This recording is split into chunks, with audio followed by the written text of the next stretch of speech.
Hi mga mare, magandang araw. For today's video ay samahan nyo na naman nga ako sa mga kaganapan ko sa buhay. Upload na naman nga ito mga mare at hindi na nga ito a day in my life is. Tinangalan talaga bago nga nagloko itong cellphone ko ay mayroon pa nga ako dito mga videos na hindi ko pa nga na-upload. Kaya kahit papano ay nakakapag-edit pa nga rin ako at mayroon pa nga akong pang-update sa inyo mga mare. Eto nga't maglalaban na naman ako mga mare dahil napakarami na naman nga. Pahina nga lang talaga yung nagiging hobby ko dito sa bahay. Chari!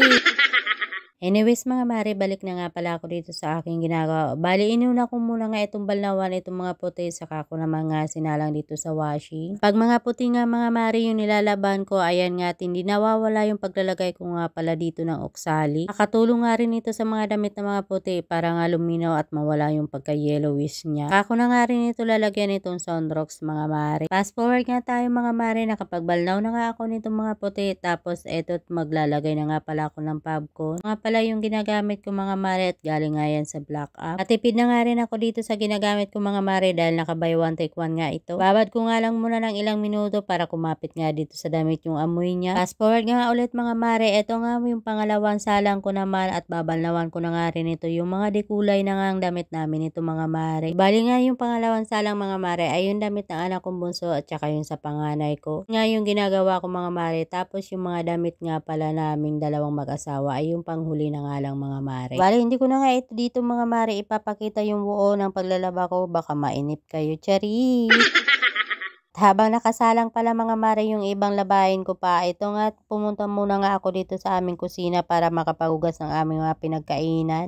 Ginamitan nga namin ito sa almusal mga mare, hinugasan ko na nga para wala nang kalat dito. Bang naguhugas nga ako mga mare ay ito nga ang asawa ko. Kausap ko nga pala dito dahil may pupuntahan muna nga siya saglit. Bali na mamasada nga siya ng tricycle mga mare, kaso nga lang ay may pupuntahan siya saglit kaya nagbilin muna sa akin na ako na muna magsundo sa bunso namin. Baka daw kasi matanghalian siya at hindi nga niya masundo. Wala nga siyang gamit na cellphone mga mare, kaya sabi ko paano ko malalaman kung masusundo niya or ako na nga lang yung pupunta.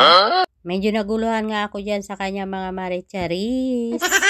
Kung nga pala makapaghugas ay nilinisan ko na ng kaunti dito nga sa lababo, tapos umalis na nga rin ako niyan mga mare. Ligo nga lang ako saglit tapos naglakad na nga ako papuntang labasan para masundo ko nga yung bunso ko. Kauwi ko naman nga sa bahay at pagkatapos ng tanghalian at ito na nga yung ginawa ko mga mare. Late na nga yung pagsasampay ko. Sinampay ko na nga lahat mga mare, saka nga ako nakapag-video dahil hindi ko na nga naipakita sa inyo yung pagsasampay ko dito at paglalagay sa hangin. Wala na nga rin yung cellphone holder natin kaya wala na nga tayong magamit mga mare. So dahil vloggeries na nga tayo mga mare, syempre for the go. Yung karugtong nito mga mare, abangan na lang. Yan my next vlog. Bye-bye.